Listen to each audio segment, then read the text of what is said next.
Boa tarde a todos. Nesta tarde do dia 6 de dezembro de 2023, o Instituto dos Magistrados do Brasil está realizando mais um evento em parceria com a Ordem dos Advogados do Brasil, seção do Rio de Janeiro, tendo como tema alcance e consequências dos crimes cibernéticos. Contamos com a presença do desembargador Roberto Guimarães, que é o primeiro vice-presidente do Instituto dos Magistrados do Brasil e será sempre presidente do IMB, porque é o cérebro do nosso instituto e é uma pessoa queridíssima, que eu considero até um parente, e é uma honra muito grande recebê-lo aqui hoje neste evento. Não é sempre que ele pode vir, e hoje ele está aqui nos prestigiando. Então, desde já, o nosso agradecimento. Vamos contar daqui a pouco com a doutora Ana Tereza Basílio, se eu não estiver enganado, vice-presidente da OAB, tendo como palestrantes o advogado, professor da EMERG, diretor de inovação e ensino da Smart 3, doutor Walter Capanema, e o delegado da Polícia Federal e ex-deputado federal, doutor Felício Laterça, que eu, se eu não estiver enganado, é morador em Niterói, né? Exatamente, doutor Petro. Falando diretamente aqui do São Eu, Francisco. doutor, Trabalhamos. o ex-deputado e o desembargador Roberto Guimarães. Então, dando prosseguimento, temos a participação também especial da doutora Maria de Fátima Pifaltz Greif, presidente da OAB de Nilópolis, e da doutora Andréia da Silva Pereira, presidente da OAB de São Gonçalo. Prazer muito grande conhecê-los. Desde já agradeço a organização dos trabalhos dos doutores Genilton Castilho, André Maia e de todos os funcionários do Instituto dos Magistrados do Brasil. Antes de passar a palavra ao desembargador Roberto Guimarães e à presidência, faço as seguintes reflexões sobre o assunto. Então, estamos sobre o assunto alcance e consequências dos crimes cibernéticos. Conta a história, desembargador Roberto Guimarães, que Santos Dumont, que inventou o avião e tanto benefício causou à humanidade com sua inteligência, passou o final da vida entristecido porque viu aviões serem utilizados em guerras. Da mesma forma, imagino que a invenção da internet foi realizada para ajudar a humanidade em todos os aspectos e nunca para prejudicar. No entanto, estamos vendo tantos absurdos serem cometidos por meio de crimes cibernéticos que os inventores da internet provavelmente podem se sentir como Santos Dumont. Nesse sentido, a sociedade como um todo vem desenvolvendo tecnologias e leis para o enfrentamento desse grande problema global. A legislação brasileira já possui algumas leis sobre o tema. Em 2012, foi promulgada a Lei 12.737, que tipificou os delitos informáticos visando proteger a privacidade dos indivíduos no ambiente virtual. Essa lei ficou conhecida como Lei Carolina Dickmann, em alusão à atriz que teve seu computador pessoal invadido e divulgadas fotos sem sua autorização, como noticiou a mídia. Recentemente, a Lei 14.155, 2021, trouxe mais mudanças no Código Penal, tornando mais graves os crimes de violação de dispositivo informático, furto e estelionato cometidos de forma eletrônica ou pela internet. Há também a Lei 12.965, 2014, que instituiu o Marco Civil da Internet e que regula os direitos e deveres dos internautas, visando proteger os dados pessoais e a privacidade dos usuários. A pornografia infantil é outro tema que merece ainda mais atenção do nosso legislador, de modo a aperfeiçoar as leis que têm por objetivo a proteção integral da criança e adolescente. Os crimes praticados com criptomoedas também devem ter um rigor maior, pois o enriquecimento ilícito tem sido de poucos e o prejuízo irreversível tem sido de muitos, o que precisa urgentemente ter uma lei para coibir este tipo de ilicitude de forma rigorosa e eficiente. Existe uma grande variedade de crimes cibernéticos e a legislação precisa avançar de modo a abranger punição para todo tipo de crime e fraude praticado por meio de computadores e internet. Esse é o enorme desafio que deve ser enfrentado. São diversos os exemplos de crimes cibernéticos e diversas também as formas de praticá-los, infelizmente.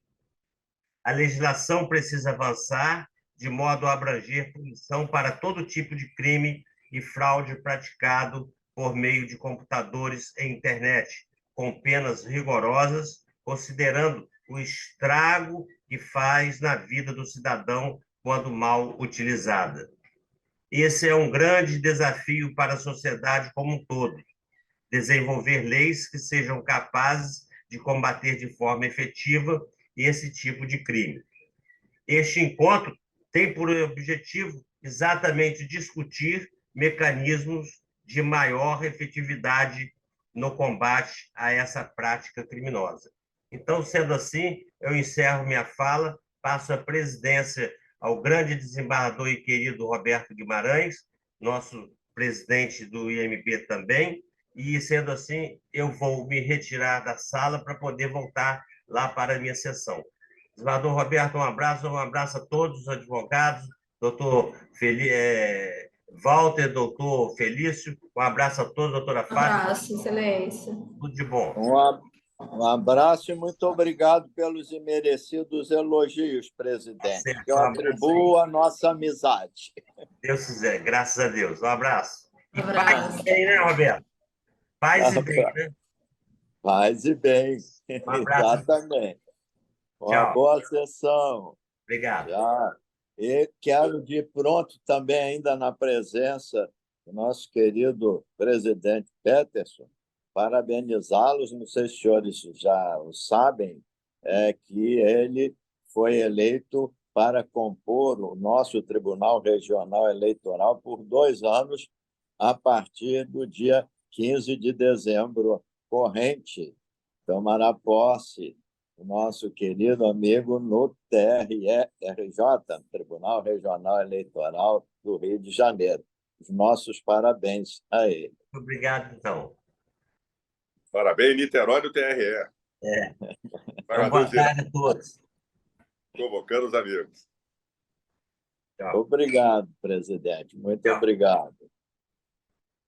Bem, caros amigos, o presidente já descortinou toda a problemática criada com a nossa internet e o nosso modo de dizer mundial, né? Depois eu vou contar um caso muito interessante que recepcionamos no IMB, um ministro com juízes chineses, e vou dizer depois a preocupação dele. Então, vamos para... Já estamos adiantados, já são quase 5h30. Eu tenho que tomar conta também do relógio, não é, senhores? Me perdoem. Eu passo, então, a palavra ao doutor Walter Capanema, como aí combinaram os nossos palestrantes. Doutor Walter, a palavra é sua.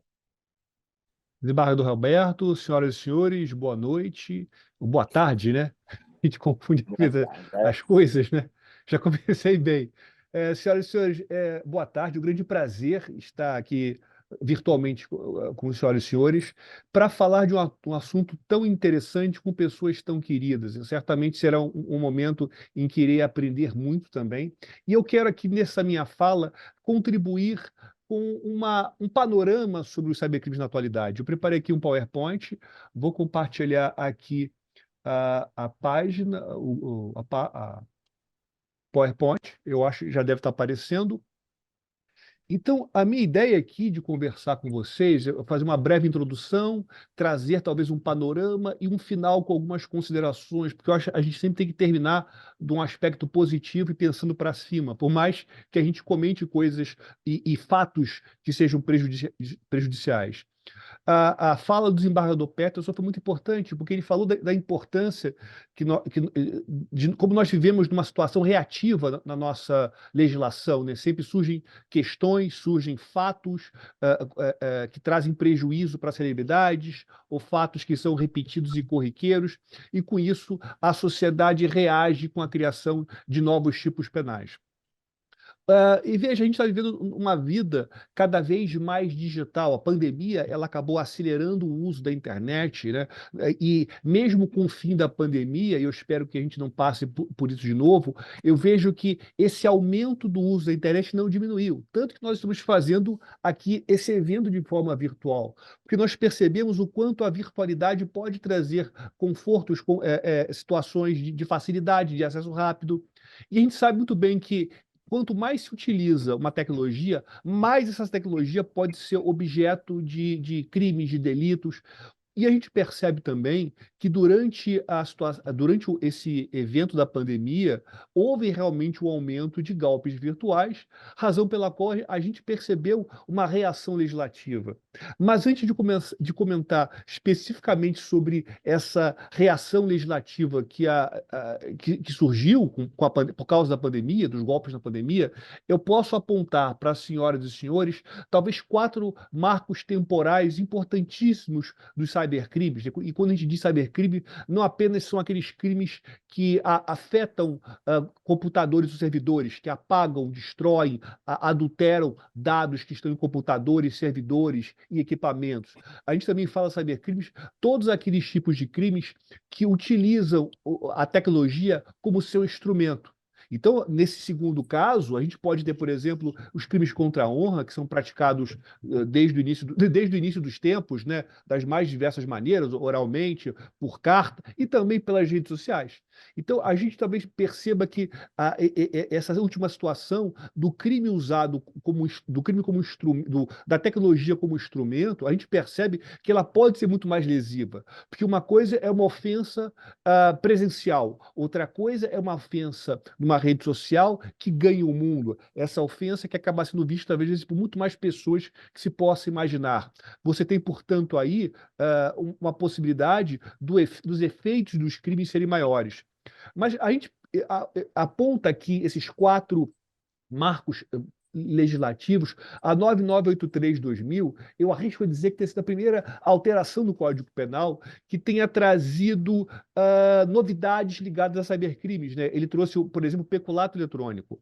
Mas foi uma novidade muito estranha do ponto de vista da sistemática do direito penal, porque ela estabelece, por exemplo, no crime de peculato eletrônico, uma pena de 2 a 12 anos, que, numa visão sistemática do direito penal e do processo penal, a gente percebe que ele é desproporcional em relação ao homicídio, em relação aos crimes de abuso sexual infanto-juvenil, os chamados crimes de pedofilia, dos artigos 241A, 241B e C do ECA.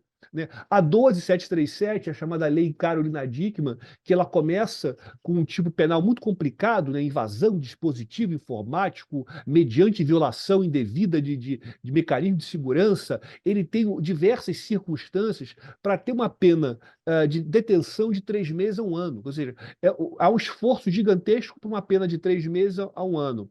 A Lei 13.968 de 2019, ela modificou o Código Penal, especialmente o artigo 122, para trazer aqui para a gente alterações no artigo 122, no sentido de punir a automutilação, punir também a automutilação e a instigação ao suicídio praticado em redes virtuais, né? E, sem dúvida nenhuma, houve muita influência daqueles casos envolvendo o desafio da baleia azul, o desafio do MOBA, aqueles casos que tiveram grande repercussão. E, por último, a Lei 14.155, muito bem lembrada pelo desembargador Peterson, a qual estabelece aqui diversas alterações legislativas muito interessantes. Ela aumenta a pena base do crime de invasão de dispositivo informático, ela muda, né, de detenção para reclusão, de 3 meses a 1 ano para 1 a 4 anos. Ela cria o furto mediante fraude eletrônico, ela cria a fraude eletrônica, então é uma lei muito importante. Mas eu vejo também, senhoras e senhores, que muito desses problemas que o Brasil tem em relação a cybercrime, sem dúvida nenhuma, tem a ver com uma ausência de cibersegurança. E essa ausência de cibersegurança, ela pode ser analisada da seguinte maneira, né? O Brasil investe menos do que deve em cibersegurança. Porque muitas vezes as empresas não investem, muitas vezes a empresa elas atribuem na fé, né? Nada contra você ter fé, você pode fazer suas orações para o Deus que você quiser, mas invista em segurança. A gente acredita em milagre, mas nem sempre os milagres acontecem quando a gente imagina. Então, por favor, invista em segurança. Num segundo momento, eu acho importante agora falar dos cybercrimes no Brasil e no mundo. Eu vejo, quando a gente pensa em cybercrime, a gente pensa em crimes praticados por delinquentes com alto conhecimento tecnológico que utilizam alta tecnologia. Nem sempre. Muitos desses golpes virtuais, desses crimes virtuais, eles utilizam um estratagema chamado de engenharia social, que nada mais é do que um conjunto de técnicas psicológicas utilizadas para que a vítima tenha um comportamento inseguro, que ela clique no link, que ela passe suas senhas ou seus dados pessoais para o criminoso. Então, a engenharia social, ela busca instigar na vítima um conteúdo, digamos assim, que vai tornar o seu sistema mais desprotegido. E a engenharia social, por trabalhar com a psicologia, ela trabalha com o medo, a dúvida, a dor, a empatia, a carência afetiva, a curiosidade, né? Aquele famoso e-mail lá dos anos, já tinha nos anos 2000 e bolinha, né? Clique aqui porque você pode estar sendo você está sendo traído.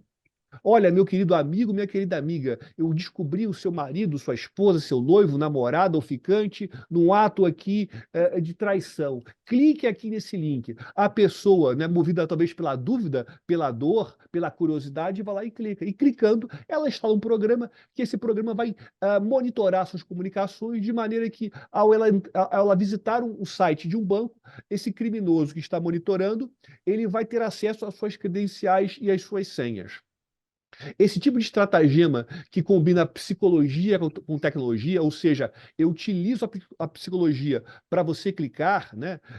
Também você pode pensar que chama-se de phishing scam, né? Golpe da pescaria, em que o criminoso, né, ele cria uma psicologia, né? Ele cria engenharia social no texto, mas o golpe está naquele link que você clica. Eu recebo por dia, senhoras e senhores, talvez uma centena. Eu devo ser o alvo preferencial, ou então os criminosos querem que eu utilize nas minhas aulas, eu não sei. Mas aqui, por exemplo, veja, eu peguei aqui né, uma notificação, né, aqui do procedimento investigatório do Ministério Público Federal, e o que eu acho maravilhoso é aqui no rodapé, ele tem um copyright. Eu nunca vi uma intimação, né, do Ministério Público que com copyright, né, com proteção de direitos autorais, ou seja, o criminoso que formulou esse documento falso, ele pelo menos se preocupou em proteger os direitos autorais da Polícia Federal, que não tem nada a ver com o MPF. Então, a gente percebe aqui que o criminoso ele precisa estudar mais a Constituição e a repartição de competências e atribuições. E quando você fala nessas questões de golpes, senhoras e senhores, especialmente por causa da pandemia, eu vejo que grande parte desses golpes, se não surgiram, eles tiveram talvez uma potencialização dos seus efeitos da pandemia. O golpe do falso delegado, né, em que você tem, por exemplo, uma pessoa que se faz passar por um adolescente, vem conversar com a pessoa, manda fotos, e aí vem um contato que se dispara no delegado e que a pessoa estaria praticando um crime de pedofilia virtual e, para tanto, ele deveria pagar uma quantia para a família de modo a matar, a terminar essa investigação, essa conduta. E tem gente que cai nisso. O golpe do falso funcionário do banco, o golpe do falso motoboy, o golpe da falsa proposta de emprego, o golpe do falso parente, que eu acho que o golpe do falso parente talvez seja o golpe mais popular do Brasil, né? É aquele parente, aquele primo distante, a mãe ou o pai, surge um perfil falso no WhatsApp para conversar com a gente. gente para interagir, e aí ele começa a falar que, olha, meu telefone novo, né, e guarde esse telefone na agenda, e de repente esse falso parente vem pedir dinheiro, ou vem pedir depósito numa conta. Quantas pessoas, senhoras e senhores, já não caíram nesse golpe? E a gente já percebe por isso, pela jurisprudência que já tem em juizado. A jurisprudência tem em juizado, algumas entendendo que o banco responde, outras que o banco não responde. Ou seja, o nosso parâmetro são as ações civis. Eu acho interessante. E eu vejo que muita gente sequer faz o registro de ocorrência pelo medo e pela vergonha. Muita gente, depois, quando percebe, talvez, o quanto isso, de certa maneira, foi simplório, elas acabam, muitas vezes, se negando, né, a fazer um registro de ocorrência. O que eu acho interessante é que muitos desses golpes se utilizam dados pessoais, se utilizam de documentos que são vendidos na Dark Web, do Telegram. Senhoras e senhores, há um tempo atrás eu participei de um curso do querido desembargador Luciano, um curso de processo penal, e a gente mostrou para os juízes diversas páginas, diversos canais do Telegram que vendem documentos pessoais, documentos com foto, documentos do rosto da vítima com a fotografia. Então, tudo isso pode ser negociado, tudo isso é utilizado para outros golpes, dentre eles esse golpe do falso parente, né? Eu consigo criar parâmetros de relação. Mas eu vou mais ainda, eu vejo ainda situações, né? Especialmente nos últimos meses, golpes de aplicativos, como esses joguinhos, né? Esses golpes já existem há muito tempo. O curioso é que quando chega no Fantástico, quando alguma coisa surge no Fantástico, talvez tenha sido o primeiro contato que a família brasileira tem com esse fenômeno. Mas quem trabalha com direito digital, quem trabalha com a tecnologia e com cybercrimes, nesse trabalho de pesquisa e combate, esse tipo de delito já tem meses, né? Eu diria que esse Fortune Tiger ou outros aplicativos semelhantes são novas formas de estelionato. Novas formas de estelionato. A pessoa participa de um aplicativo, né, achando que vai ganhar alguma coisa, e quando vai ver, perde seu dinheiro.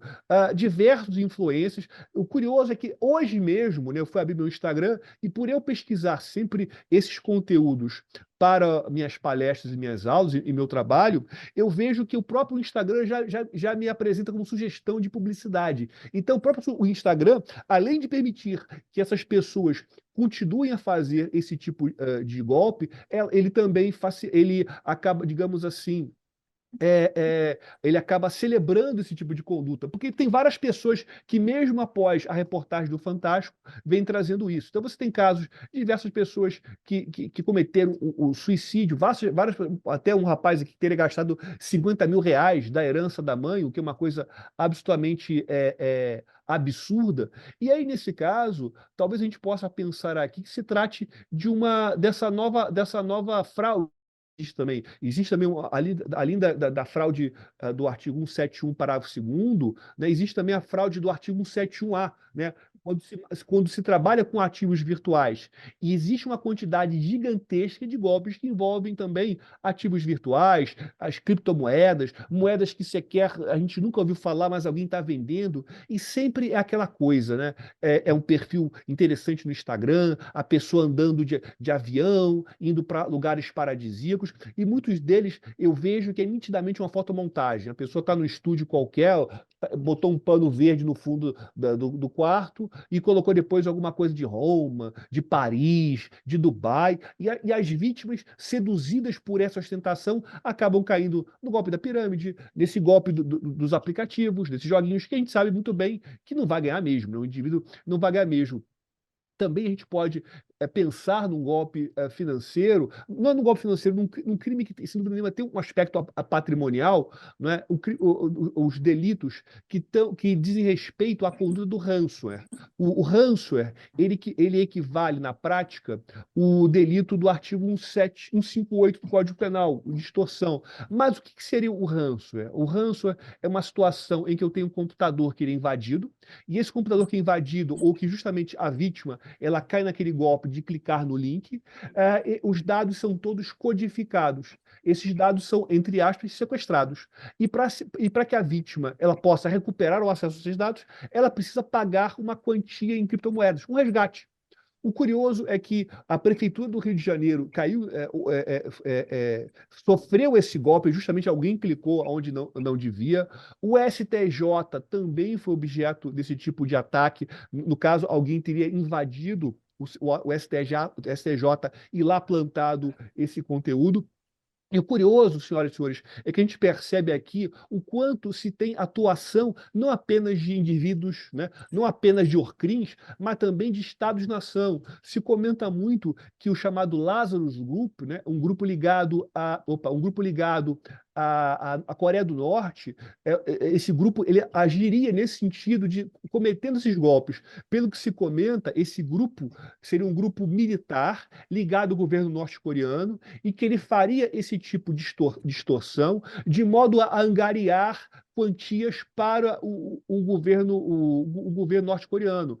E há um pagamento, e haveria um pagamento por meio de criptomoedas, né? O que se descobriu aí foi por meio do rastreamento dessas criptomoedas. O Bitcoin, por exemplo, embora ele pareça anônimo, ou ele tem até um viés de pseudonimização, não é um anonimato. É possível, com certo cuidado, se rastrear. E muita coisa se conseguiu rastrear até o Lazarus Group. Mais aqui ainda, eu acho importante mostrar que a quantidade de golpes que se tem por aí, muitas vezes tendo como chefe do Morcrim um adolescente de 14 anos. Porque para praticar golpe, para praticar uma invasão, não se exige um conhecimento técnico. Muitas vezes, esses programas, esses scripts, são comprados, são obtidos até de forma gratuitamente em vários fóruns na internet. Então, não se demanda desses criminosos, na maioria deles, algum tipo de expertise. Realmente, alguns até têm, mas na grande maioria não tem. A gente pode, então, verificar que o crime de invasão de dispositivo informático, o tipo penal, né, ele é complicadíssimo, ele tem várias circunstâncias e vários elementos, embora o legislador ele tenha até tirado alguns, né, ele tirou a violação indevida, né, se exigia que para ter invasão tinha que se quebrar uma segurança, o que jogaria o ônus da segurança na vítima, e de forma sábia se retirou isso. Também eu acho interessante mencionar, e já estou caminhando aqui para a parte final, eu não quero atrapalhar o nosso próximo palestrante, a minha preocupação com a IA, né? Essa IA generativa é um tipo de IA que ela é capaz de gerar texto, música, áudio, vídeo, foto. Então, por exemplo, quando você utiliza a IA, que agora já é embarcada no próprio Windows 11, o Copilot, eu tenho aqui um scriptzinho, né? Abre uma janelinha, eu digito um comando e ele cria fotos para mim, cria imagens realistas. Então, eu coloquei aqui esse texto, né, esse comando, né, um comando muito específico. Né, eu quero uma foto de uma mulher com camisa azul, digitando em notebook, em uma sala bem iluminada, com vasos de flores, e uma mesa de madeira rústica e o Cristo Redentor. Olha, ele fez quase tudo. E veja, grande parte dessas imagens até passariam por fotos. Talvez a primeira da direita não sei. O Cristo Redentor realmente ele ficou faltando. Não vai tirar 10, talvez um 9, 8,5 e tal. Mas tem casos que são incríveis, como por exemplo esse aqui do Papa Modernoso, né? Isso aqui é algo incrível. O Papa, sua santidade, em nenhum momento tirou foto dessa maneira, com essa roupa tão moderna. Foi uma criação por IA. Ou então, por exemplo, essa foto aqui, né, que eu criei numa IA do Neymar Viking, né? O Neymar ele gosta tanto de tirar fotos assim diferentes que a gente nem duvidaria que ele fosse capaz de fazer isso. Mas realmente isso aqui foi uma criação de IA. E veja, essas IAs, por serem tão fidedignas, estão sendo utilizadas para criar um golpe. Eu vou passar o próximo slide, que eu fiz uma pequena brincadeira simulando uma conversa de WhatsApp, como se fosse uma gerente de banco mandando áudio. É uma coisa rapidinha, e eu já configurei o som, já deve estar passando. Olha só. Olá, Ricardo, tudo bem? Aqui é a Itamara. Sou a sua nova gerente. Uma boa notícia. A sua conta agora vai receber um upgrade e você irá para a categoria especial Plus Plus++. E sem qualquer custo. Para tanto, será necessário você preencher o formulário que está nesse link abaixo. E tá o link abaixo, olha, você vai cair no globe.com.br/clique aqui. Eu acho que vocês ouviram o áudio, não ouviram? Espero que sim. Então, tudo isso daqui é falso. A Itamara não existe, é uma foto que eu criei em IA de uma moça simpática, né, com um sorriso confiante, sereno. O tipo de áudio, né, a voz não existe, a voz eu criei num aplicativo gratuito de criação de imagem. Eu procurei colocar uma imposição de voz, uma voz que fosse mais assertiva, mais rápida, né? Que parecesse uma pessoa num grau de autoridade, né? E aí tudo isso foi criado por IA. Então isso mostra o seguinte: se eu utilizei para o bem, para um exemplo, será que de repente os criminosos não estão utilizando para o mal? E já na parte final, no último ponto, e aí talvez seja só um minutinho, o que eu acho importante comentar aqui, o que fazer? O que fazer nada mais é investir em segurança da informação, né? Eu acho que do ponto de vista de nós, empresas, advogados, magistrados, delegados, eu acho que é importante a gente ter aqui essa questão de ter políticas de privacidade em nossas instituições, fazer uma análise de risco, ter relatórios, ter um plano de resposta de incidente, um plano que é também preventivo para evitar ataques e caso ocorra algum tipo de ataque, o que fazer depois. Também investir em segurança, em treinamento, em capacitação, né? Eu acho muito importante pensar nisso. E eu deixo aqui algumas dicas, desembargador. Primeira dica aqui, cuidado com os links que se clica, faça sempre backup, e eu faço backup todo dia. Tenha senhas seguras e senhas independentes. Pesquise antes de contratar e até antes de entrar em contato com alguém. E, por último, não sei se é muito bom, mas desconfie sempre ou quase sempre. Eu acho também importante comentar que eu sou diretor de inovação e ensino da Smart 3. Nós somos uma EdTech que justamente nós capacitamos advogados, juízes, promotores, delegados. E eu quero convidá-los para um evento que nós estamos organizando a partir de amanhã no Centro Cultural de Justiça Federal, o Cine Algoritmo, né, que é um festival de cinema voltado à cultura de tecnologia, direito. Teremos um filme dia 7 e dia 14. É tudo gratuito e depois do filme nós teremos debate. Então, eu quero agradecer o carinho e a paciência de vocês, que vocês foram muito pacientes comigo, e deixo aqui muito obrigado e fico disponível para eventuais perguntas. Muito obrigado.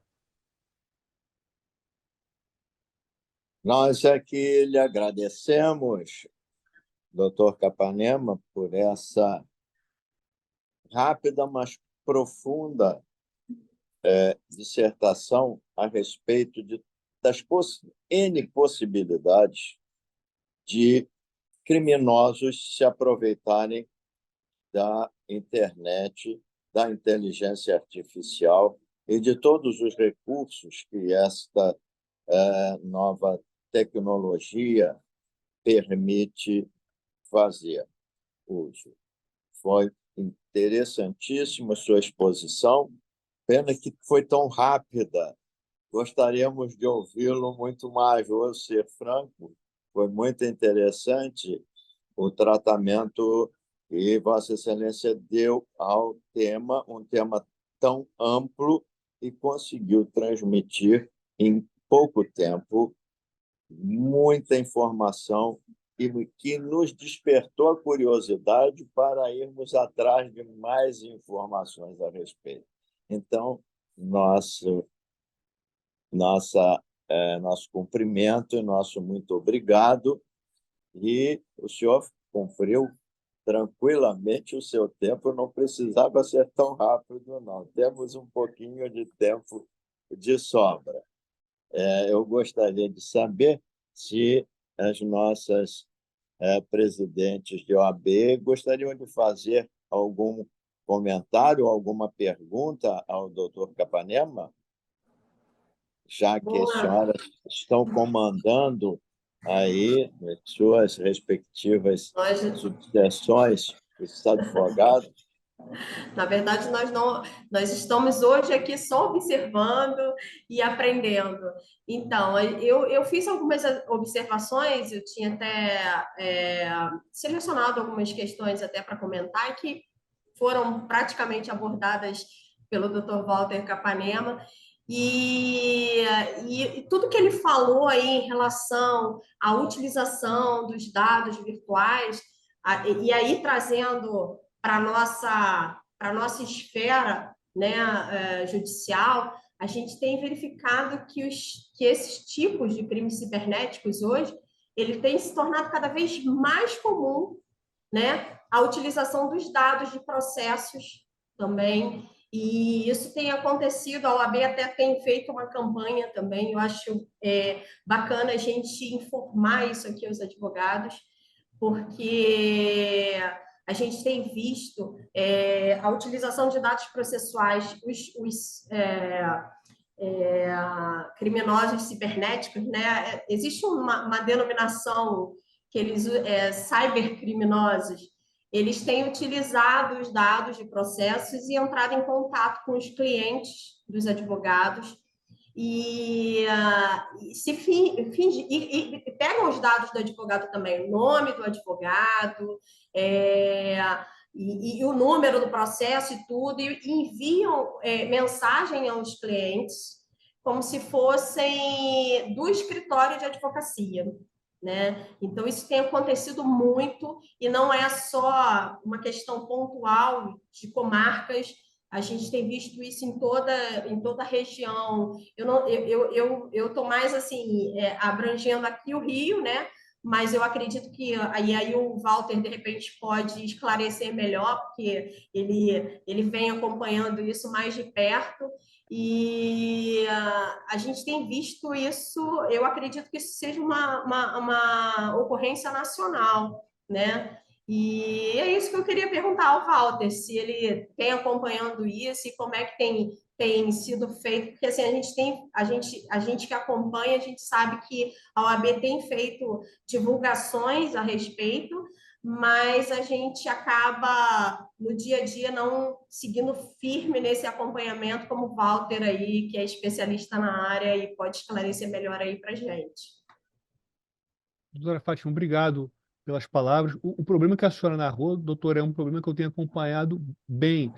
E até, de certa maneira, quem me chamou a atenção a ele foi a minha querida amiga, a doutora Gérsica, que ela é uma advogada previdenciarista, e ela falou que nos processos, né, envolvendo o direito previdenciário tem sido muito comum isso, né? Entrar em contato com o cliente, se fazendo passar por ser um colega do escritório da advogada e pedindo alguma quantia, pedindo o pagamento de honorários, alguma coisa nesse sentido.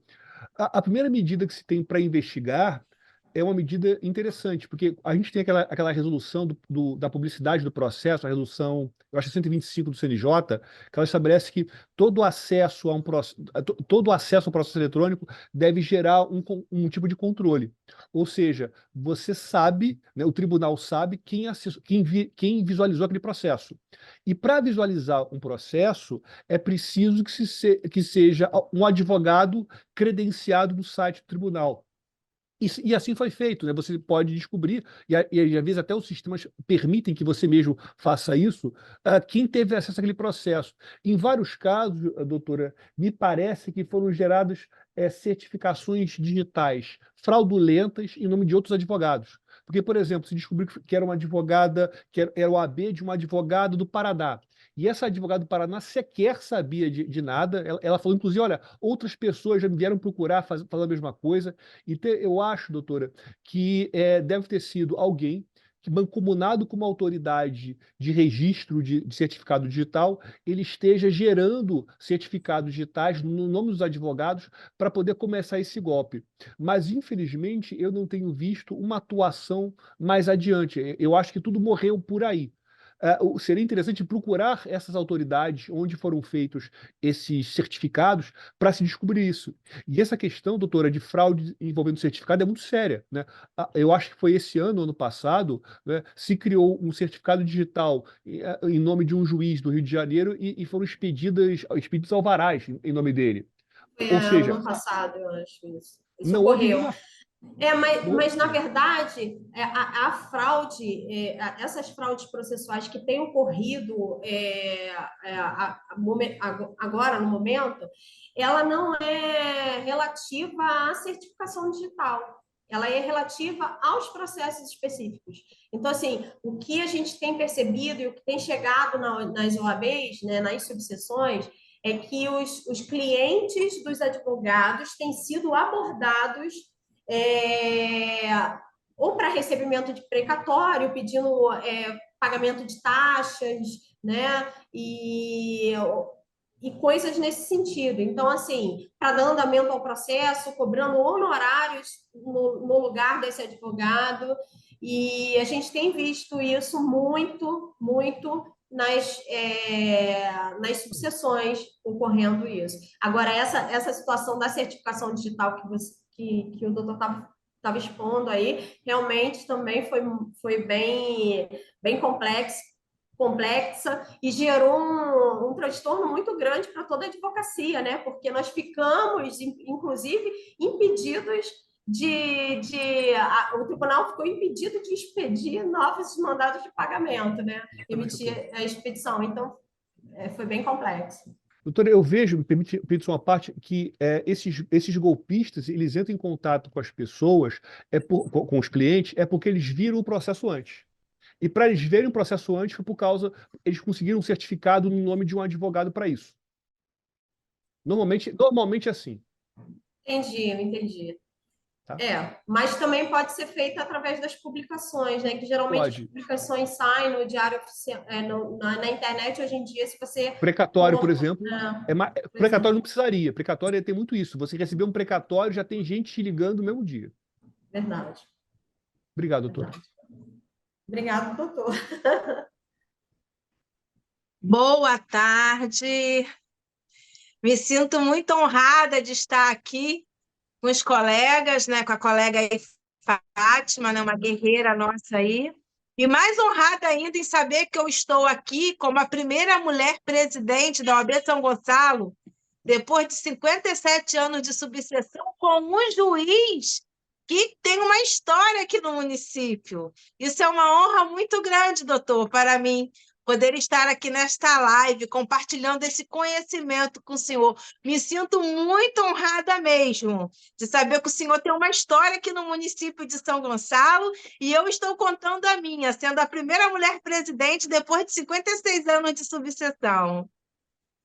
E estava no carro com um colega criminalista, que estava vindo de um sepultamento, Doutor Reinaldo Pereira, falei que o senhor estava na live comigo, ele é criminalista, ele mandou um forte abraço carinhoso para o senhor. Ele se sentiu muito honrado em saber que estava o senhor participando desta live juntamente comigo. Tá bom? Mas voltando aí ao nosso assunto, eu vejo... É o doutor Capanema, né, que está com a gente? Que acabou de falar? Exatamente. Exatamente.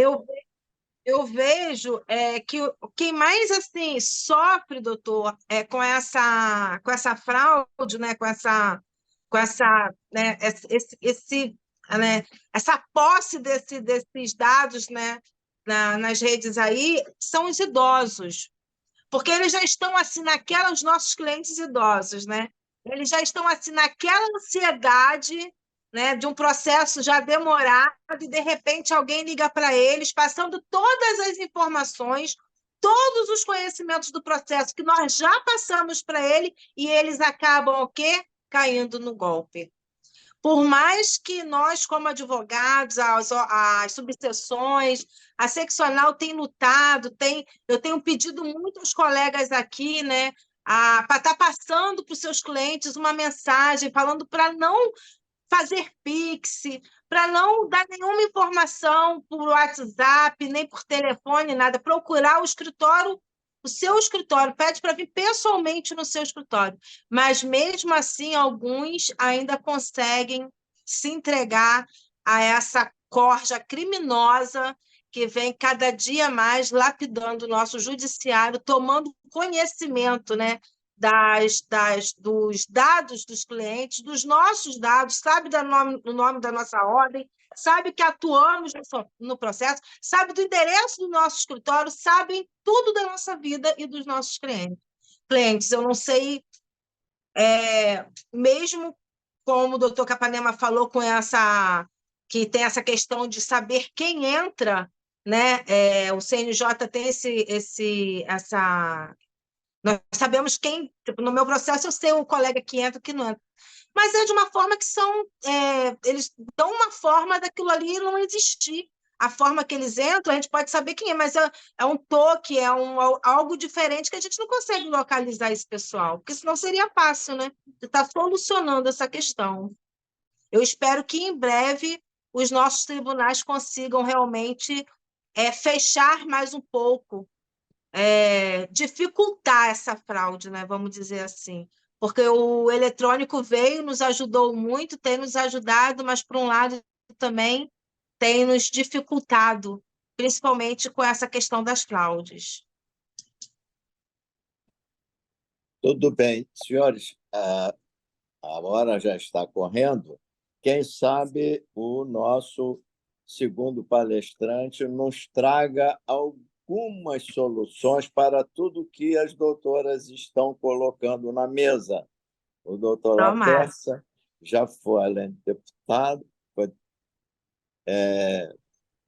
foi delegado federal, então, de repente, ele tem alguns segredinhos para nos revelar sobre como agir nessas situações.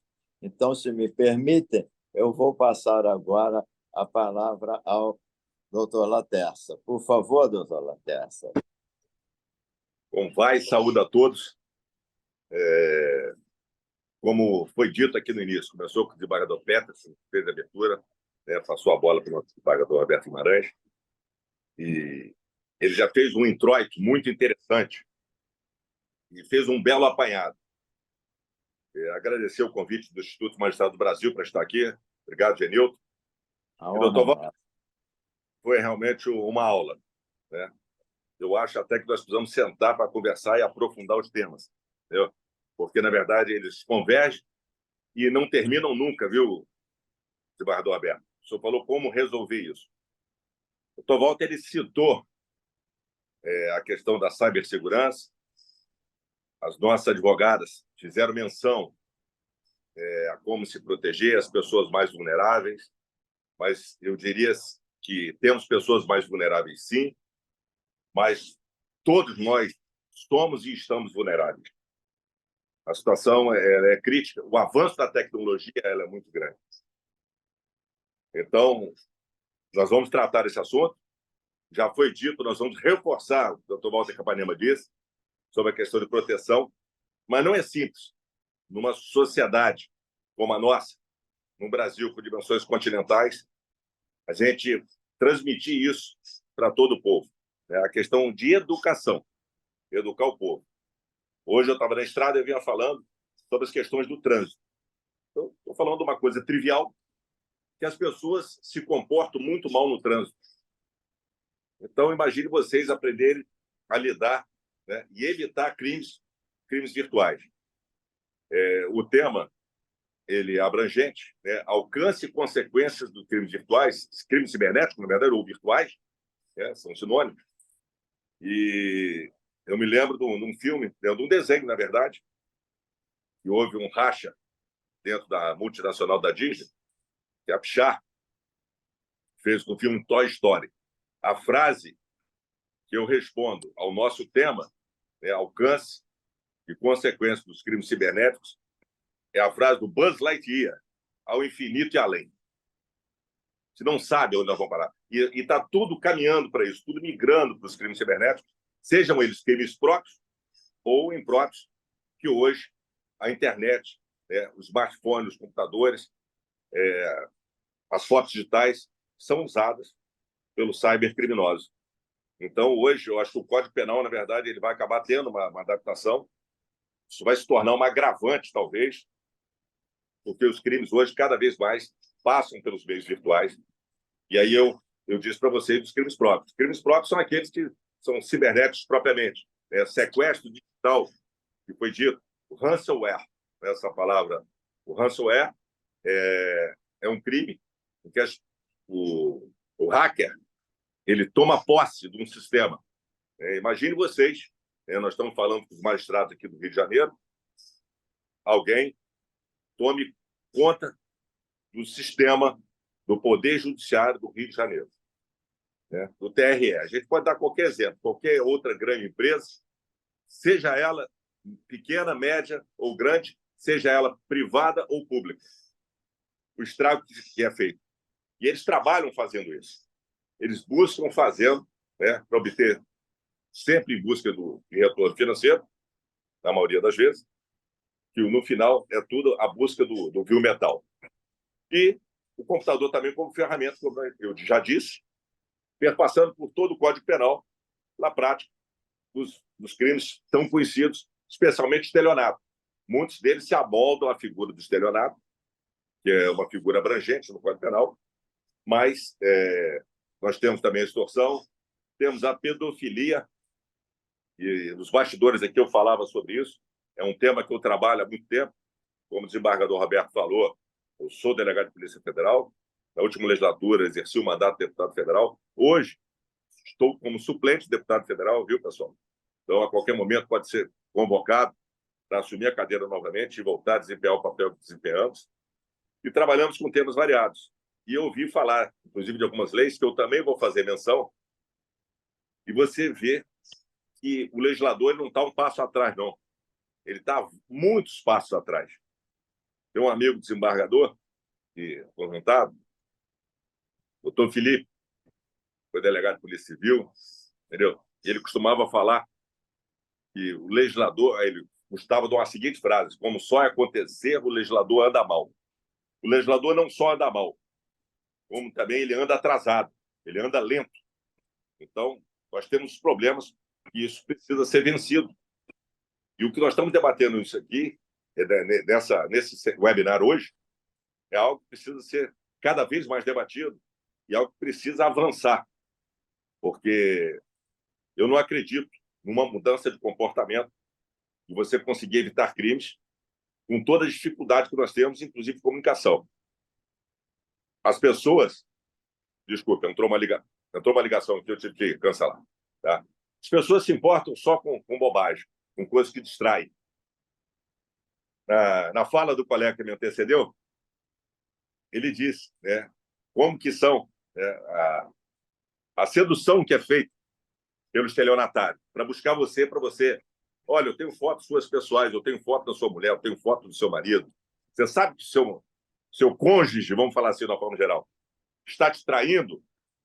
Então, as pessoas, pela curiosidade, seja o que for, elas vão continuar, porque isso é do ser humano. Então, a gente não consegue fugir dessas questões. Tá? Eu acho que nós vamos ter muita dificuldade e o debate vai ser cada vez maior e nós temos que, de fato, investir em cibersegurança nas duas esferas, tanto no público quanto no privado, para evitar que isso aconteça. O cybercrime ele é um vasto leque de atividades ilegais através do ciberespaço perpetrado por meio de tecnologia de informação e comunicação. Aí eu trouxe um dado aqui para vocês e vou falar do cybercrime que foi usado em guerra. Salvo engano, foi a primeira vez que foi usado numa guerra. Vou me reportar a invasão da Rússia à Geórgia em 2008. Quem não se lembra dessa invasão, hoje vai ter esse dado e pode pesquisar. O que a Rússia fez? Fez um ataque cibernético, paralisou todos os meios de comunicação da Geórgia, entendeu? E fez um ataque em massa. E foi facilmente aquele país, então, estava lutando, né, a questão da independência das repúblicas socialistas, houve um ataque. Tivemos outro caso de cyberataque, a usina nuclear do Irã. Em 2010, houve a paralisação de uma usina nuclear, de uma turbina, na verdade, e eles acusaram os Estados Unidos de ter feito um ataque proposital para poder fragilizar a questão do Irã. Então, a gente tem uma série de ferramentas que são usadas pelos criminosos e, por outro lado, nós temos as ferramentas que são usadas pelo pessoal que trabalha com a segurança na web. Né? Os crimes, né? Tem os botnets, né? Vou falar os nomezinhos, né? Os botnets, o phishing, que é inserção de vírus, né? Malicioso que fica lá pescando as informações. Nós temos o malware, que é colocado. Nós temos uma série de ferramentas de computador, cada uma tem um propósito, e fica ali dormitando, e muitas vezes elas ingressam no nossos computadores, seja ele no smartphone, ou seja no laptop, ou seja no computador. exatamente quando a pessoa permite, né? Primeiro não tem a proteção e depois cai, né, pela curiosidade. Isso eu não vejo, confesso. Eu tenho 30 e poucos anos de serviço público e vi o avanço da tecnologia no decorrer desse tempo. Eu fui policial civil, oficial de justiça, sou delegado de Polícia Federal, né? Fui deputado durante o mandato e agora ainda estou exercendo, né, o cargo de delegado de Polícia Federal. E aí eu fico me perguntando, né, por tudo que eu já vi, eu não vejo como nós conseguimos educar as pessoas para que não caiam em golpe. Nós vamos ter que cada vez trabalhar mais com a proteção desse tipo de pessoas.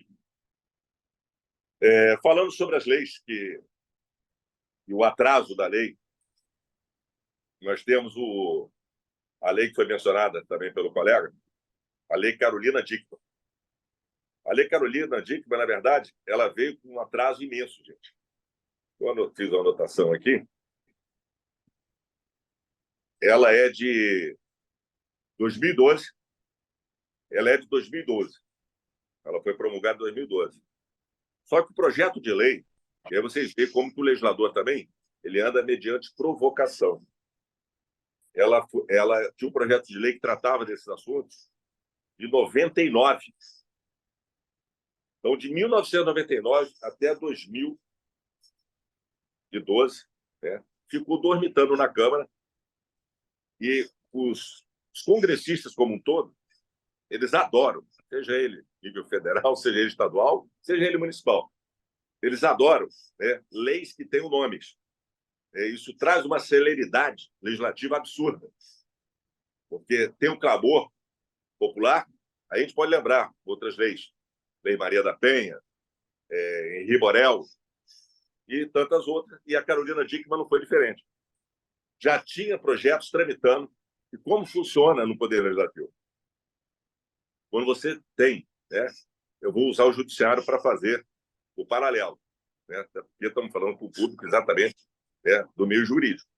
Quando você tem, né, uma conversão de ações, mesmo objeto, mesmos autores, né, o que há? Vai ver se tem a questão da conexão de ações para ver a questão da dependência. Opa, não, isso já está sendo julgado na vara tal. O processo legislativo ele faz isso. Se tiver o mesmo objeto, vamos falar assim, as mesmas causas, os projetos eles são apensados um ao outro. E deram uma nova roupagem a um projeto em 2012 e apelidaram de Carolina Dickmann e absorveram aquele projeto, então, que estava dormitando. O nome do deputado era um deputado do Piauí. Eu tinha isso aqui anotado em algum lugar.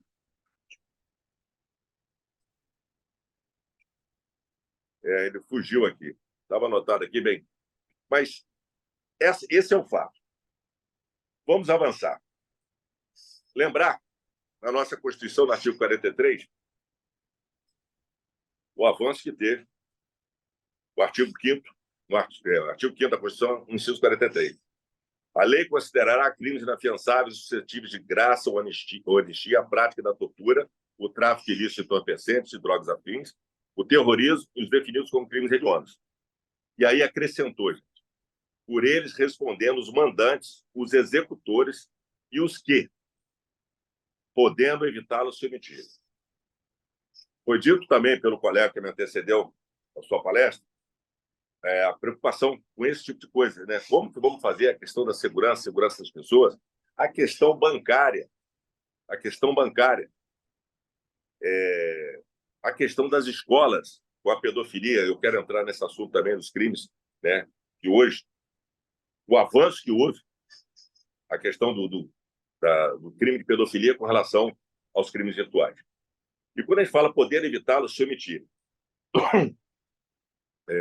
As escolas, o que as escolas, estabelecimentos de ensino estão fazendo para evitar que algo aconteça dentro do seu ambiente? O que o Tribunal de Justiça está fazendo para que aconteçam problemas dentro do seu ambiente, né? O que o OAB tem feito? Então, por isso, essa palestra, esse debate, que na verdade acaba acontecendo, de certa forma, aqui, uma perguntas e respostas, essa provocação é muito interessante.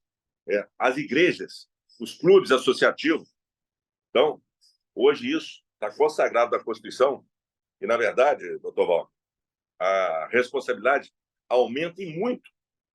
Aumenta em muito. A gente pode chegar até poder ser alcançado um síndico de edifício. Então, isso é uma preocupação que as pessoas hoje não têm. Isso não é problema meu, está acontecendo aquilo dali, mas isso não é problema meu. Então, essa questão dos crimes e a questão da cibernética ser usada como ferramenta dos crimes em comum, né, isso tem se acentuado.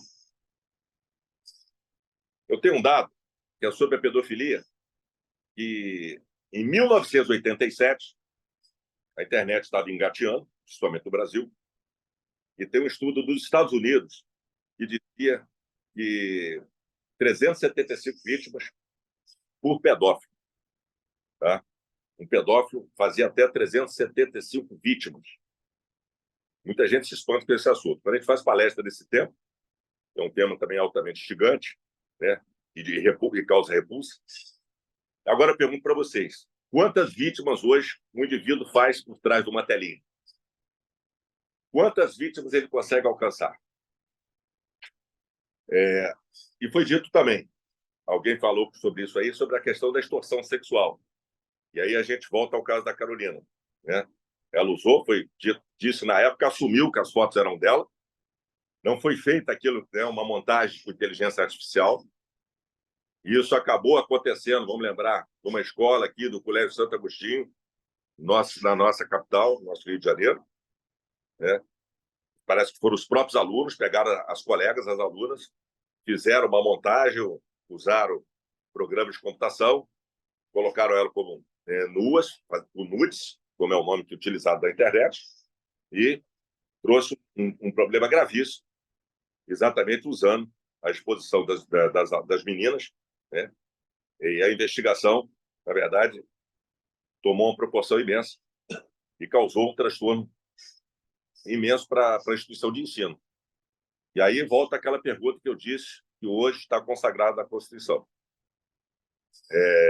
O que os mandantes foram chamados, né? E os pais, né? Qual a responsabilidade dos pais? Isso também a gente tem que pensar.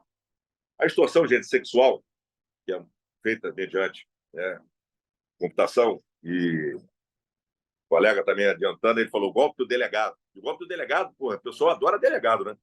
Eu já usou várias vezes. Não, usam nudes. Não, aqui é o delegado, eu estou te investigando, né? Usam para várias finalidades, dizer que tem o delegado. Bota a figura, bota o distintivo, entendeu? Mas as pessoas, muitas vezes, vão pela internet, na conversa, e vai se passando. E como ele bem colocou, né, eles usam outras imagens. Eu poderia, né, estar falando com vocês aqui, por exemplo, e falar, olha, gente, eu não estou aqui em condições, não estou me sentindo bem, e poderia usar uma foto minha para estar aqui nesse webinar, né? Mas poderia não ser uma foto minha. Estou dando a título de exemplo, até exemplo grosseiro, mas é isso, né? Hoje nós estamos vendo as pessoas aqui, sabemos com quem estamos lidando e tratando. Então, muitas vezes, as pessoas botam uma foto, né, se apresentam, e isso acontece todo dia, entendeu? Aos montes. E nós temos o que aconteceu com a Carolina, é o que acontece com o homem também. O homem adulto e a mulher adulta, normalmente, quando trata de nudes, a extorsão é para recebimento de dinheiro. Agora, quando é criança ou adolescente,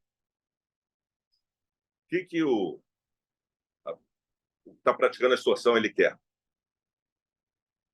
Não é dinheiro? Ele vai conseguir tirar dinheiro de uma criança ou de um adolescente? Em princípio, não, né? Então, o que ele faz?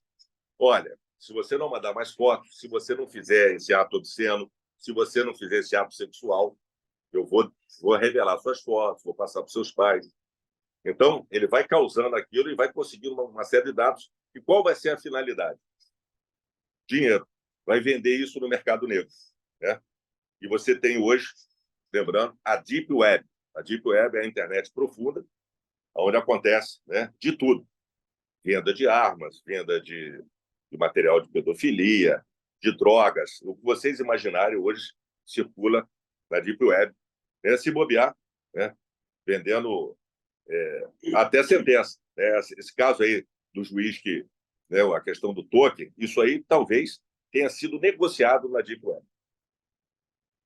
Agora, não falando só que tem gente inocente, e quando a gente fala estelionato, a gente sempre lembra que, às vezes, as pessoas que são vítimas de estelionato buscam benefícios, né? Eu lembrei de um dado também, que houve a conivência do Facebook. As pessoas praticam fraude pela internet, né? E eles precisam gastar esse dinheiro. Foi feita uma campanha no próprio Facebook, quitando o boleto com 50% de abatimento. Isso aconteceu, isso foi real, isso foi investigado por nós. Então, houve investigação para mostrar, né? E foi comprovado que o Facebook acabou permitindo, e hoje tem um foco muito grande em cima das empresas que trabalham com mídia, seja Facebook, Instagram, TikTok, né? Todas essas que trabalham com filtros, né? Mas, na verdade, você vê que eles bloqueiam a questão de política e ideologia partidária. Mas a questão de crimes, eu não vejo acontecer. Continua acontecendo em aos montes e eles não conseguem impedir. Hoje mesmo eu estava no almoço e quando falei que eu ia participar mais tarde, olha, preciso despedir porque eu tenho um evento, preciso estar no local com a boa internet. Ele falou, rapaz, um outro golpe. E aí, se ele for falar de golpe, a gente fala até amanhã aqui, né? Mas hoje, como isso aconteceu hoje, ele falou assim, eu fui vender minha moto, fiz um anúncio na rede social, a pessoa falou assim, não, eu vou mandar a pessoa ir para ver a moto e fez um trato. E isso é muito comum. Você anuncia o seu veículo, a pessoa se apropria do seu veículo, ele faz um outro anúncio, diz que o carro é dele e está na posse de terceira pessoa. Ó, você pode ir lá ver com a pessoa, e etc. E aconteceu isso.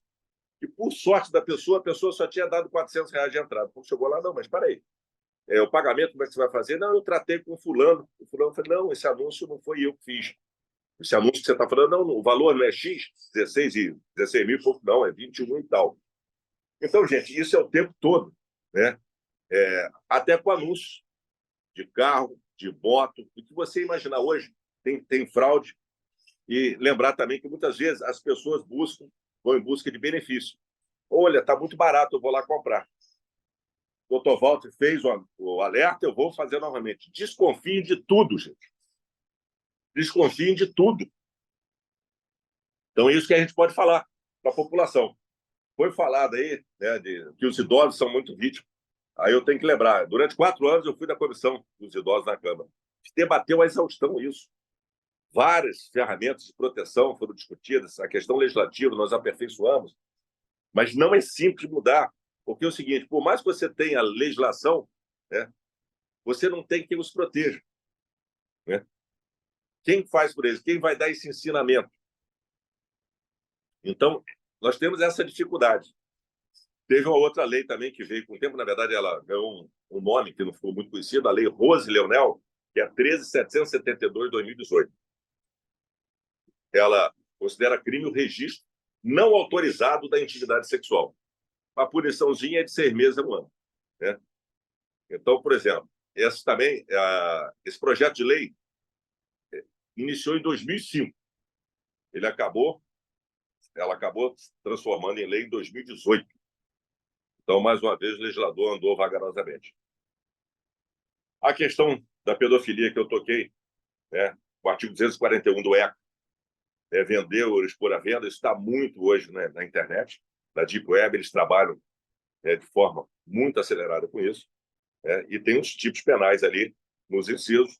E tem o caso do 241 inciso, a linha C, letra C, melhor dizendo, que é a questão da montagem ou modificação de criança ou adolescente em cena de sexo explícito. Então, esse foi o caso, por exemplo, do Colégio Santo Agostinho. Numa audiência pública que aconteceu no Senado, a gente está falando da celeridade, né? Teve um juiz que foi convidado a participar e ele deu um depoimento citando um caso que eles pediam um mandado de prisão de um criminoso, né? Praticava. Na época, quando ele fala pedofilia é crime, não, os atos que fazem, né, exploração de crianças e adolescentes que são crimes. Mas ele falou assim, ó, eu tive 526 imagens, 526, tá, gente? Centena, de pornografia infantil. e mais horrorosas. E eu acabei expedindo mandados e contou o caso dele. Então, vamos trazer isso hoje à realidade. Isso foi um caso de um juiz até do interior. Tem uma ferramenta da Polícia Federal que a gente trabalha, e um colega, num caso dele ele buscou, conseguiu com a ferramenta de um único criminoso, ele conseguiu 385 mil arquivos. Vou repetir, 385 mil arquivos. Quem guarda isso? Vocês imaginem, né, fazer isso, você ter 526 imagens de fotografia. Agora imagine 385 mil. Né? A gente, quando fazia as festinhas antigamente, nem todo mundo tem o álbumzinho de criança. Aqui, pela idade, todo mundo tem. O álbumzinho do bebê, né? Teve isso, aí as mulheres, principalmente, festa de 15 anos, de casamento, aquela questão do álbum, a formatura. Agora, a pedofilia, gente, ela avançou de uma forma, né, os crimes virtuais, com a ferramenta virtual, com a ferramenta cibernética, uma proporção que é inimaginável. Então, vocês imaginem guardar isso no arquivo. Imagine você ter 385 mil CDs. Então, como isso é feito? Hoje, os criminosos, eles guardam isso na nuvem, né? Ou, no máximo, num HD externo, normalmente protegido. Então, no máximo, então, ou está na nuvem, de forma que ele considera segura, até ele ser, né, identificado. Agora, nós já tivemos casos também que uma pessoa tinha mais de 1 milhão de arquivos. Tá? A outra questão sobre cibersegurança. Me fez lembrar aqui, quando o Walter Capanema falava, eu fui fazendo algumas anotações. Nós tivemos, na COP de 2014, a Polícia Federal identificou uma invasão ao site de uma instituição, né? Não vou falar o nome da instituição, que estava sendo atacada, exatamente para impedir que as coisas acontecessem. Mas, por óbvio, a empresa que estava contratada negou, mas adotou as providências, mas houve negativo. Mas se não houvesse o alerta, se a gente não estivesse acompanhando o trabalho e visto que algo poderia acontecer, né, você às vezes contrata uma empresa de cibersegurança que, na verdade, ela não sabe fazer cibersegurança. E a questão da gente ter conhecimento. Eu selecionei aqui também um outro fato, que foi de 2010. Uma empresa de cartão de crédito, porque o que a gente pode fazer? Uma empresa bloqueou 100 milhões de cartão. Os números são esses. 100 milhões de cartões. Com tentativa de fraude. Então, eles criam dispositivos, isso continua acontecendo até hoje. Às vezes, nós tentamos fazer uma determinada compra e usa forma de confirmação, né? Você pode bloquear usa o Face ID para você desbloquear a imagem do seu computador, do seu smartphone, para poder ter determinados acessos. Mas o que a gente precisa fazer? Respondendo ao desembargador Roberto, precisamos investir, né, e trabalhar com inteligência artificial. E nós precisamos ter essas informações. Especialmente, vou falar da Polícia Federal, no âmbito federal, a Polícia Civil, no âmbito dos estados. Precisamos ter acesso a essas informações para fazer esse trabalho. Então, a gente precisa investir, né, em inteligência artificial para coibir esse tipo de coisa que acontece. Os crimes eu já falei, eu já fiz a maioria do nome, né? A sextorção já falamos, estupro virtual é outro que acontece, eu fiz menção a ele.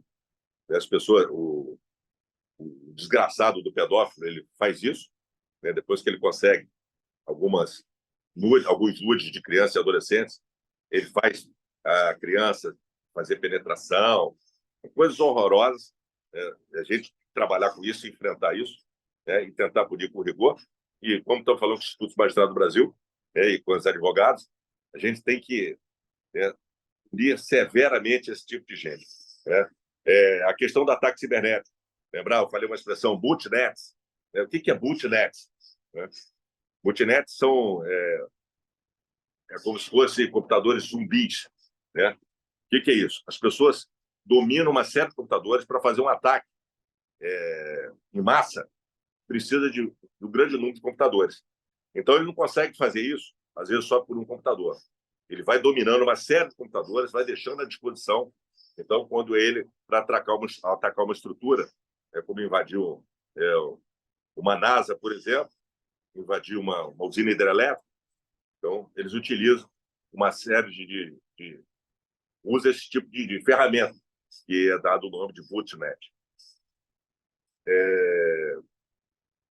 Os riscos, né? Crianças e adolescentes hoje são os maiores usuários.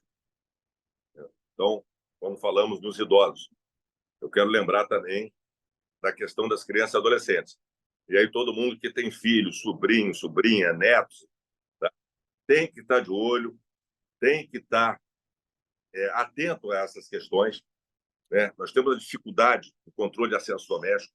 Muitas vezes os pais hoje, os responsáveis, seja quem cuidam das crianças, né? A pessoa não vê o que o filho está fazendo. Estou com outro celular aqui, está lá, ai, que bom, ele está quietinho, entendeu? Tem que ir ver, gente. Isso aí é proteção. Isso é proteção, tá? Você não pode ficar achando que o seu filho está fazendo o que está no joguinho. Ele não está falando com ninguém. Quem é um amiguinho? Não, mas você não. Criança e adolescente, na minha ótica, né, a intimidade dela, né, é só depois da maioridade. A intimidade plena é só depois da maioridade. Um outro dado: crianças até 12 anos já tem 95% das crianças hoje já tem smartphone, tá? Quem na família aí que não tem uma criança que não tem um smartphone? Quem tiver, depois fala comigo. Ela falou assim: não, na minha casa tem um sobrinho, um filho, um neto de 10 anos, 12 anos, não tem. A minha filha mesmo já queria um telefone celular, né? O menor, falei: não, você não vai ganhar um telefone celular até você atingir tal idade. Então, hoje nós temos uma dificuldade muito grande. Então, junto aos idosos, né, a gente tem a questão da ignorância digital, tá? Os ignorantes digitais são muitos. Então, nós temos aí o pessoal que está na nossa faixa de idade, né, entre os jovens e os idosos. Então, nós temos ignorantes digitais, que também são vítimas, e os idosos, de fato, por tudo aquilo que nós já falamos, são vítimas. Em potencial, que a gente tem que buscar trabalhar, de certa forma, para proteger. Um outro atraso, já estou olhando o tempo aqui, gente, eu estou avançando no tempo, vou concluir, para a conclusão. A Convenção de Budapeste, que, né, como deputado federal, tem que tocar em alguns aspectos legislativos, né? A Convenção de Budapeste, nós reconhecemos ela esse ano, o decreto 11.491, de 12 de abril de 2023. Sabe quando ela foi promulgada em Budapeste? Em 23 de novembro de 2001. Então, nós tivemos um delay, a outra expressão, né, em inglês, né, de apenas 22 anos. Então, o Brasil precisa, de fato, avançar. Nós temos muito a fazer.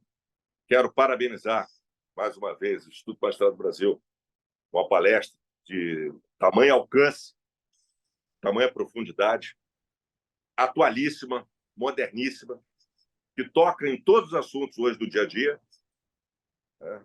E dizer que estou à disposição, se alguém quiser fazer mais algum comentário, quiser fazer alguma pergunta, eu sigo à disposição, viu, desembargador Roberto?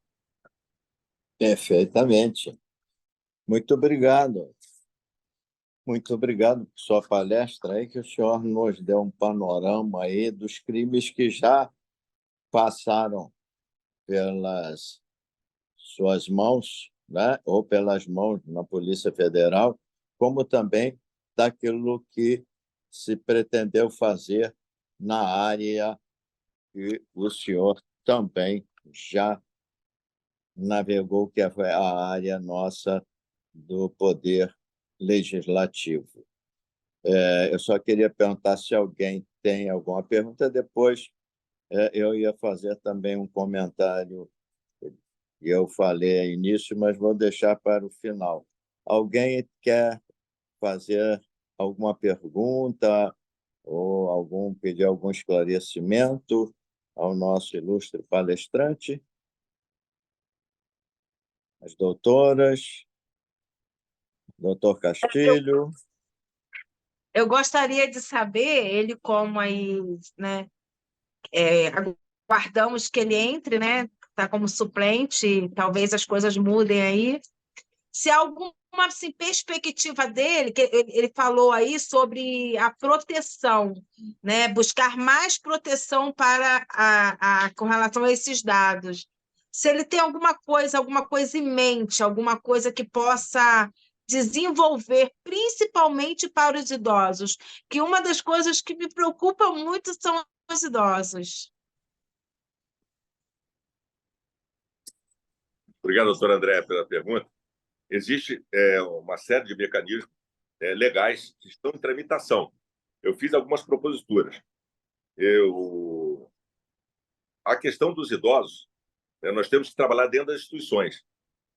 Eu tenho colegas que trabalham, que, na verdade, por exemplo, o combate à pedofilia, por exemplo, e a violência contra a mulher. Um colega que me chamou e eu estou nessa causa já há alguns anos.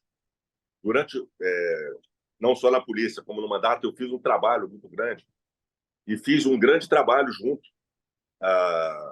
a instituições, seja no sistema de garantia de direitos.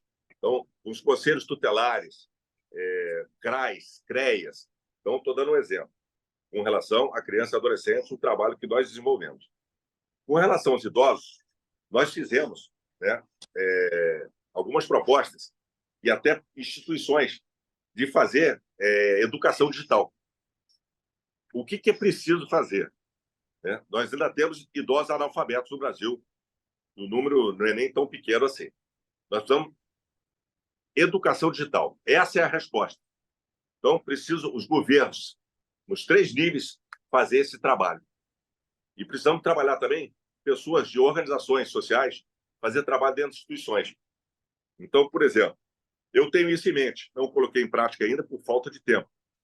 Mas nós caminhamos em instituições, porque hoje os centros de referência, onde tem idosos, porque você tem hoje centros de referência onde idosos hoje às vezes vão passar o dia. Isso também é um tema que eu trabalhei muito, vi que sua preocupação é idoso. A gente precisa ter esse tipo de educação dentro desses estabelecimentos.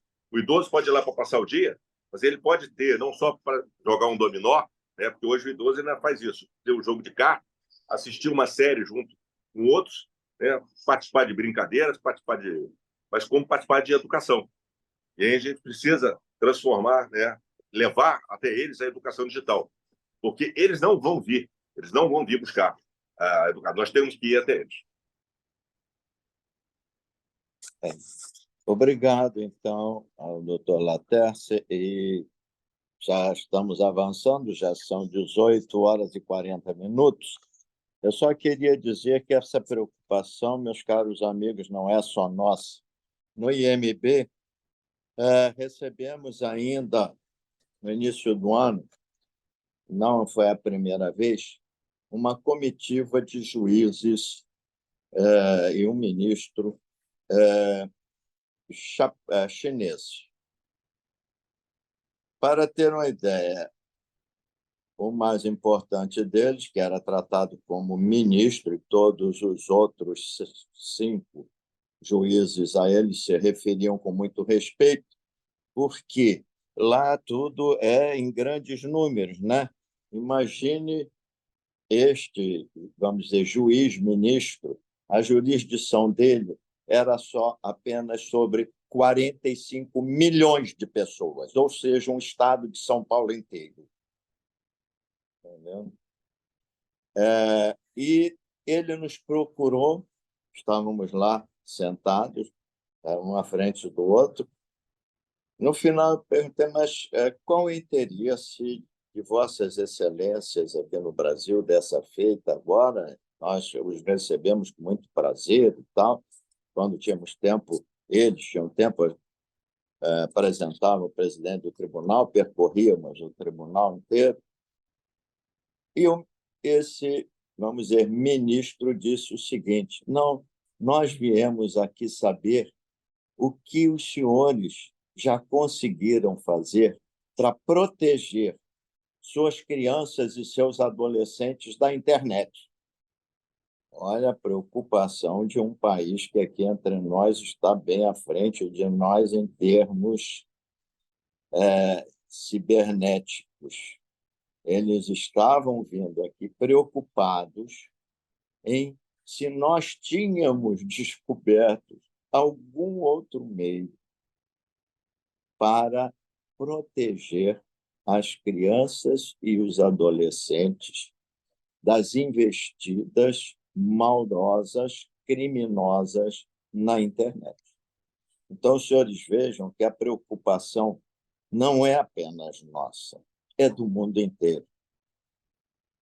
O mundo inteiro está procurando saber como se precaver desses crimes cibernéticos, desses criminosos cibernéticos que a cada dia aumentam o seu poderio de guerra cibernética contra a sociedade. Então, eu quero, com isso aqui, congratular a OAB também, essa parceria que o doutor Castilho já muito vem mantendo e fomentando conosco do IMB, para debatermos essas questões de cunhos não, vamos dizer, domiciliares, mas de cunho nacional e, às vezes, mundial, como é esta questão. E, obviamente, eu acho que é só com a união de todos nós, o Executivo, o Legislativo e o Judiciário, com a indispensável OAB nacional e regional, nas suas seções e subseções, é que nós conseguiremos realmente fazer uma justiça mais justa e mais protetiva, não só das crianças, adolescentes e anciãos, mas também de toda a população, inclusive das empresas e da própria jurisdição.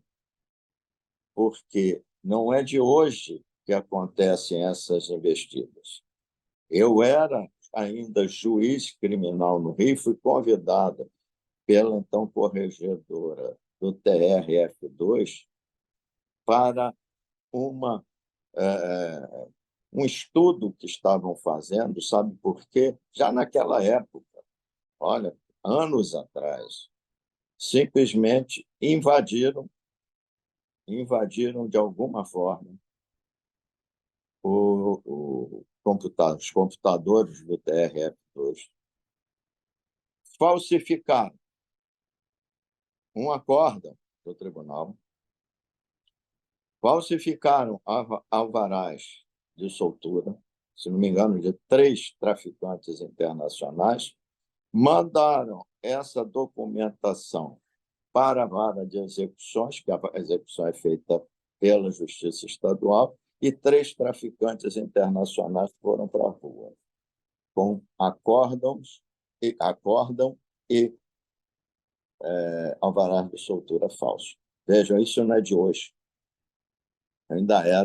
Não era nem desembargador, eu era juiz criminal no Rio, doutor Laterça, naquela época que batalhávamos juntos. Não é?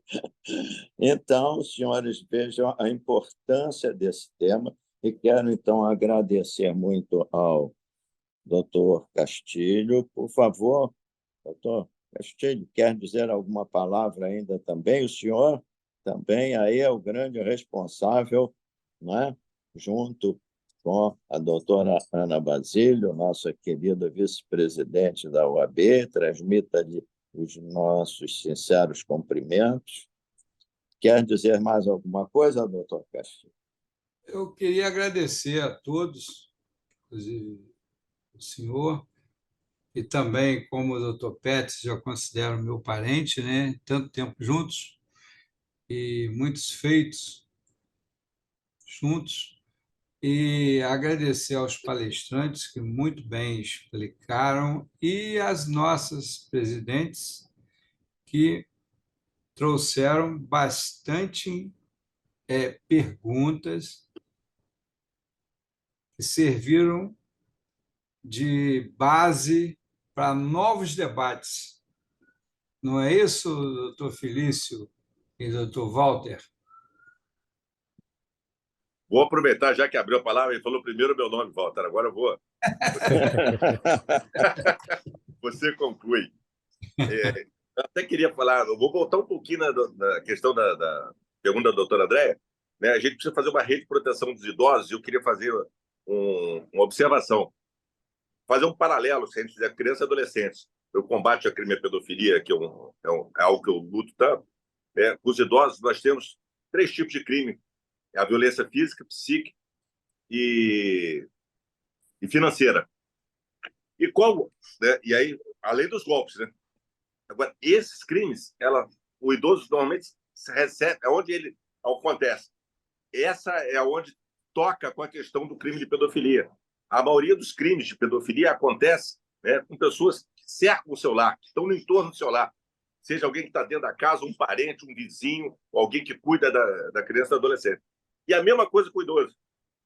Então, por exemplo, como é que você faz uma questão de chegar à proteção ao idoso se, por exemplo, ele está passando por um desses tipos de violência? Então, o trabalho é muito difícil. Eu vi uma pergunta aqui, Tovaldo, eu vou deixar essa bola no ar. Eu dei uma olhadinha nas perguntas aqui, tem uma pessoa que está acompanhando e perguntou o seguinte, sobre a questão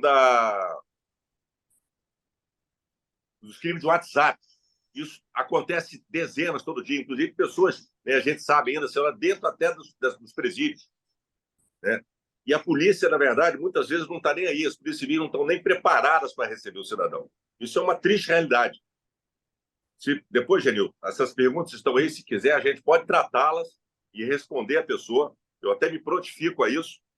Né? Como que ele pode produzir mais provas? Mas a verdade é o seguinte, é muito bandido para pouco mocinho, entendeu? É muito vagabundo, é muito ladrão, é muito estelionatário. Então, é o seguinte, ela está falando aqui, a Letícia Ribeiro, está de novo, muitas vezes o oficial não basta. Então, a gente tem que fazer um trabalho muito forte junto às instituições policiais de inteligência artificial, né? Junto às companhias de telefonia, para evitar esses crimes, principalmente por WhatsApp, que clonam, que cometem fraudes. Então, é um assunto que, na verdade, a gente não vai esgotar. E eu quero abraçar a todos e dizer que foi uma grande alegria que eu participei de tema tão instigante e fico à disposição. Qualquer um quiser meu contato, o doutor Genilton está autorizado a passar meu contato, tá bom? Para a gente seguir. E, professor, foi uma alegria estar com o senhor nessa tarde de noite, tá bom? Muito obrigado. Obrigado. Desembargador, o senhor me permite, por gentileza, só responder em 30 segundos as perguntas? Claro, óbvio. Obrigado, Desembargador. Tem uma pergunta aqui da Letícia a respeito das portas lógicas. Olha, Desembargador, o estudo das portas lógicas dá para a gente fazer um outro evento. O que eu posso dizer para você é o seguinte, Letícia, em questão das portas lógicas, tem a ver com a divisão de um mesmo IP de computador por vários outros computadores, né? Isso realmente é o provedor que faz. O que eu posso dizer para você é que a jurisprudência do STJ já entende que as redes sociais são obrigadas a guardar a porta lógica, e existe, do ponto de vista dos provedores de conexão, uma resolução da Anatel, resolução acho que é 73 de 98, o artigo 65J, que estabelece a guarda das portas lógicas pelos provedores de conexão. Então, eu acho muito importante a advocacia aprender como se produzem as provas digitais, a questão de como se coleta e como se produz em juízo. Eu devo lançar ainda esse mês, no máximo no ano que vem, um livro sobre provas digitais e direito digital. Eu acho que seria interessante, uma contribuição que eu procuro trazer para os colegas. Uma última questão aqui é da doutora Wallace, de golpes envolvendo biometria. Doutor Wallace, eu tive em Sergipe ministrando uma palestra para os juízes de lá, e me falaram que lá também já tem isso, e alguns juízes já estão, pelo menos na seara civil, invalidando esses contratos. Então, eu tenho visto, pelo menos no aspecto jurisprudencial, uma análise civil. Criminal ainda não. Obrigado, desembargador. Obrigado, senhoras e senhores. Foi uma honra. Bem, então eu quero agradecer a presença, em primeiro lugar, aos nossos palestrantes, por eles viram que o assunto é instigante, como disse o nosso querido Dr. Walter logo ao início, né? Quero agradecer a ambos por nos ter dado um pouco do seu tempo, mas um precioso tempo que nos foi muito útil, tenho absoluta certeza. Eu mesmo me senti aqui bem interessado em vários assuntos que os senhores aí discorreram em suas falas. Quero agradecer a presença também da doutora Andréia, doutora Maria de Fátima, representantes aí legítimas da nossa OAB interiorana e das mulheres na OAB e na Justiça. Agradecer mais uma vez ao doutor Genilton Castilho e à doutora Ana Basílio por essa parceria e a todos os que participaram dessa nossa webinar. E gostaria que o senhor, doutor Walter, novamente falasse sobre o evento que o senhor disse que estaria realizando, acho que amanhã ou depois aí. O senhor, no início, falou de um evento, qual foi? Bardo, obrigado pela gentileza, né? Eu estou organizando com a equipe do Centro Cultural de Justiça Federal um festival de cinema e debate. É o chamado Cine Algoritmo. Serão 2 filmes, um na quinta-feira, dia 7, e outro na quinta-feira, dia 14. Começa às 5h30 da tarde, e é tudo gratuito. E o local é lá na Justiça Federal, no Centro da Justiça Federal, Centro No Centro Cultural Cultural, Excelência. da Justiça Federal. Isso. Está bem, ali no centro Obrigado. do Rio. Muito obrigado, então, a todos, e damos, então, por encerrada mais este trabalho conjunto OAB e MB, agradecendo a todos os senhores e senhoras. Uma boa tarde para todos, agradecendo também quem está atrás das telas, nos permitindo ter esta tarde deliciosa de cultura jurídica. Estão trabalhando aí para que nós possamos estar à frente da tela. Muito obrigado a todos. E uma boa tarde, uma boa noite já, né? Estamos já chegando às 19 horas. Uma boa noite a todos.